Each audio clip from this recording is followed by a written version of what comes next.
This has been one of the wildest weeks in MMA history, and if you blinked, you might have missed half the story. Dana White promised fans a huge announcement blitz, and he delivered in record-breaking style, shaking up multiple divisions from featherweight to welterweight. Title belts changed hands, fighters jumped weight classes, and rumors exploded across social media. But the real shock? It's not just about who's fighting whom, it's about the heated controversies behind the scenes, the unfinished business some fighters have, and the newly minted matchups that have fans and pundits buzzing. Buckle up, because by the end of this recap, you'll be wondering if any division in the UFC will stay the same. Ilia Topuria took the featherweight division by storm with an undefeated run that left fans and commentators in awe. His aggressive style, sharp boxing, and relentless grappling made him look unstoppable. Then, in a twist that felt like it came out of nowhere, Topuria announced he would vacate his featherweight title. His reasoning? He claimed he'd done all he could at 145 pounds, and that his body just couldn't handle the weight cut anymore. Social media immediately lit up. Isn't this a little too soon? Asked critics who doubted that Topuria had run through enough contenders to declare he'd done it all. Others, however, sympathized, pointing out that the modern weight cut can push the body to its limits. Topuria's camp insists he's looking at a brighter, more challenging horizon in the lightweight division, a move that could be a game changer or a strategic miscalculation. Some fans still question whether he left too many open questions at featherweight. Wow, a lot to unpack. Ilia Topuria moving up to lightweight. I personally think him versus Islam Makhachev is the fight you've got to make next. Like, there's not a whole lot of challengers right now that are really intriguing in this division. I think you put Ilia in a title fight right away.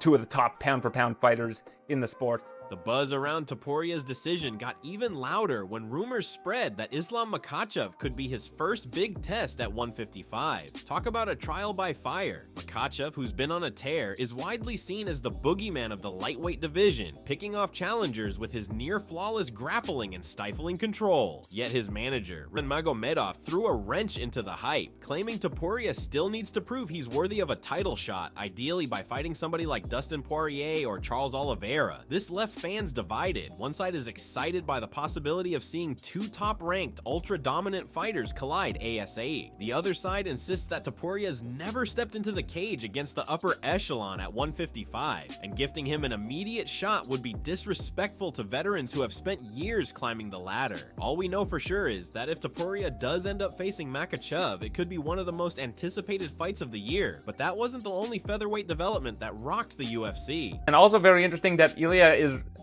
vacating the championship. Feels like he doesn't have much left to do in that division, according to Dana White, and he's stepping aside for a new champion. With Topuria vacating, UFC President Dana White wasted no time orchestrating a new plan for the soon-to-be-crowned featherweight champ. He announced Alexander Volkanovski versus Diego Lopez as the headlining act for UFC 314, making it crystal clear that as soon as that first punch lands, Topuria's belt will officially be up for grabs. Volkanovski, who many consider the pound-for-pound king of the lighter weight classes, welcomed the announcement on his YouTube channel, complimenting Lopez's skill while confidently predicting a statement victory. On the other side, Diego Lopez is grateful for the opportunity to compete for UFC gold, promising fans that his underdog journey won't end without a battle. The fan excitement for this fight is off the charts. Volkanovski's multidimensional skill set, coupled with Lopez's ground game and explosive stand-up, could produce a barn burner. If Volkanovski wins big, he further cements his legacy. If Lopez pulls off the upset, it'll be the start of a new era at 145. Yet the main event isn't the only reason UFC 314 has fans buzzing. One of the most talked about names in MMA just locked in a co-main event worthy of a headline spot on its own. As soon as the first punch is thrown in this fight, the title is vacated. Volkanovski versus Lopez, headlining a bad stack card, 52 career wins between the two of them, and this should be a fun one. For weeks, Twitter was set ablaze by cryptic palm tree emojis tweeted by Michael Chandler and Patty Pimblett. Speculation ran wild. Could this signal their long-rumored showdown? Dana White answered that question with a definitive yes, naming Chandler versus Pimblett as the co-main event at UFC 314. Michael Chandler's excitement is palpable. After experiencing the disappointment of the Conor McGregor fight falling through, he jumped on this new offer the moment the UFC dialed him up. Chandler respects Paddy's abilities, but clearly sees himself as a massive favorite. He's already promised to bring the fireworks in Miami, vowing to produce another highlight reel finish. Paddy Pimblett, for his part, welcomes the challenge. He's the kind of fighter who thrives on doubters and critics. Though some fans see him as hype over substance, Pimblett insists that he's evolving with every fight. Whether he can handle Chandler's heavy hands and high-pressure approach is another matter entirely. One thing's for sure, this co-main event might just steal the show, but the wave of breaking news doesn't stop at lightweight. Across the UFC landscape, entire divisions are being reshaped in real time. In this sport, things move very fast. I was on a vacation last week, got a call. What do you think about fighting Paddy Pimblett in April? I said, well, Hunter, April's only 8 weeks away. I like to put down about 4 weeks of training before I go into an 8-week camp. Let me think about it. Next day, flew to Vegas, sat down with him in his office. We talked through everything. We made the decision. Fighting Paddy Pimblett, Miami, April 12th.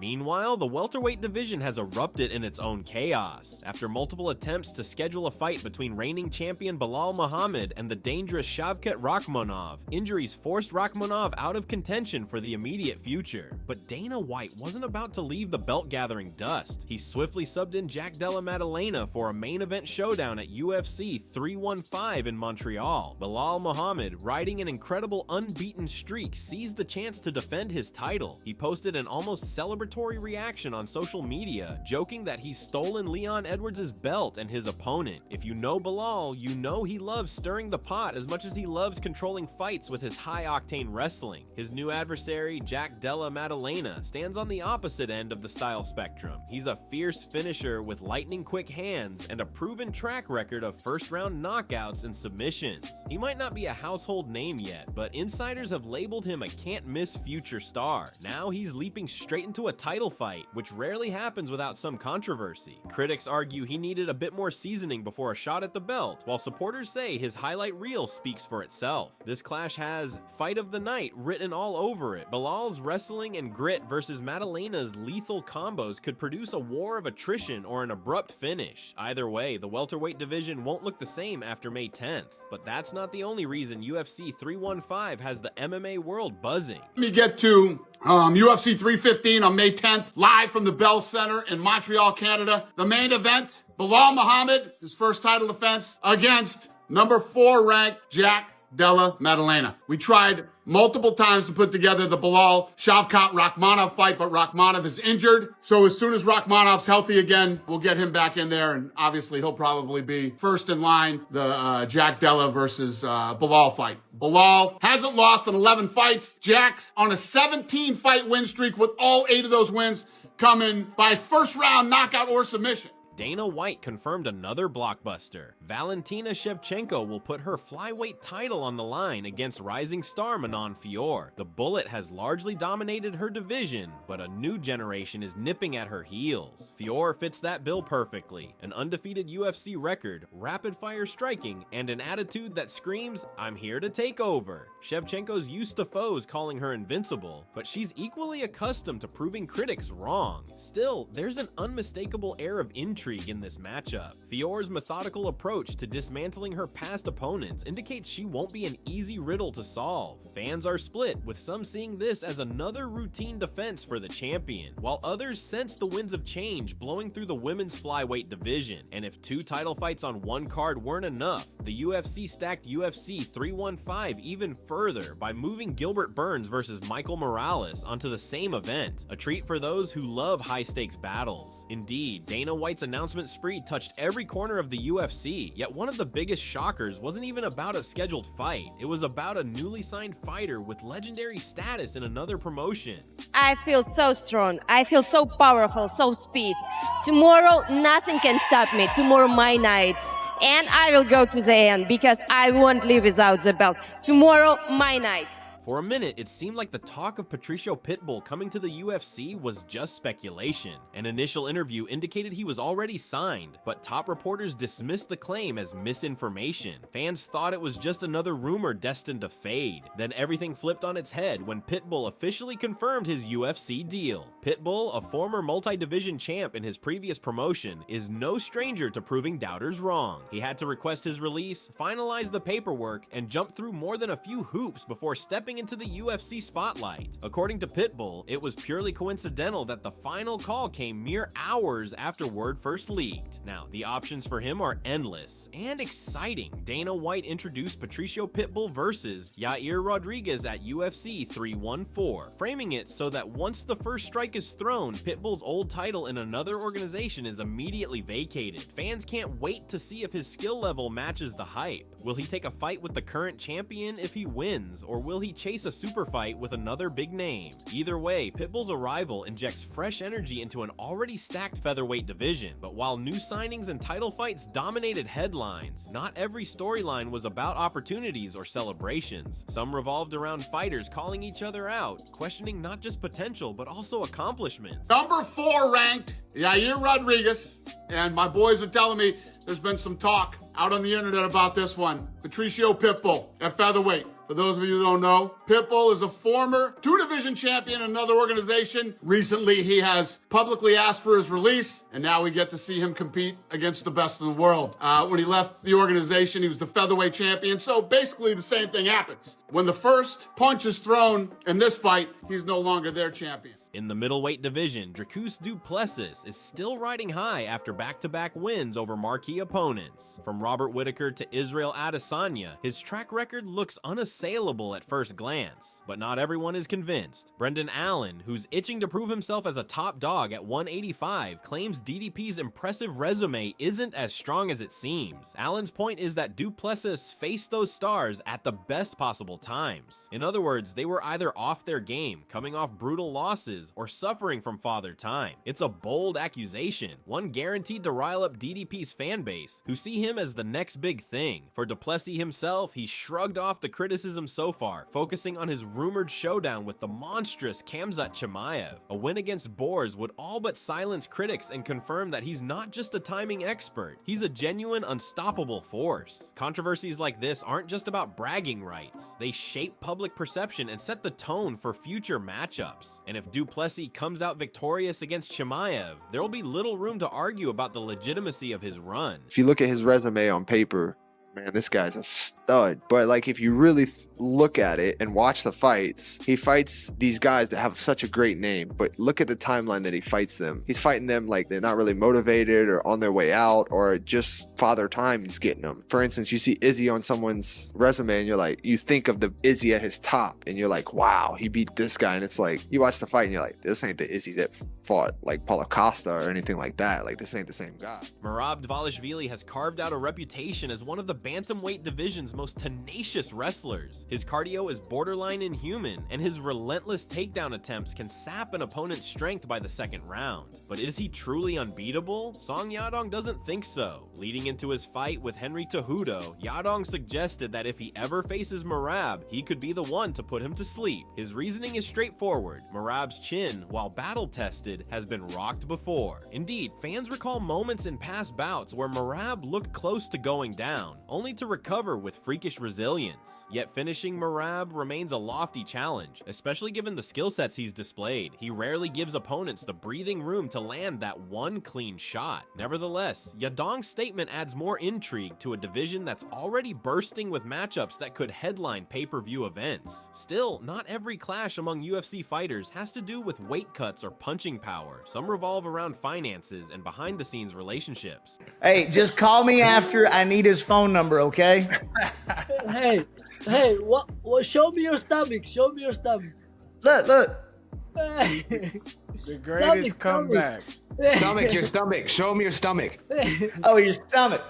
Look at that shit. Okay, good shape. No, this one 17 stitches. 17. Much better. And a butt. So many glue. They put glue and they put together my skin, you know, it was cut all over.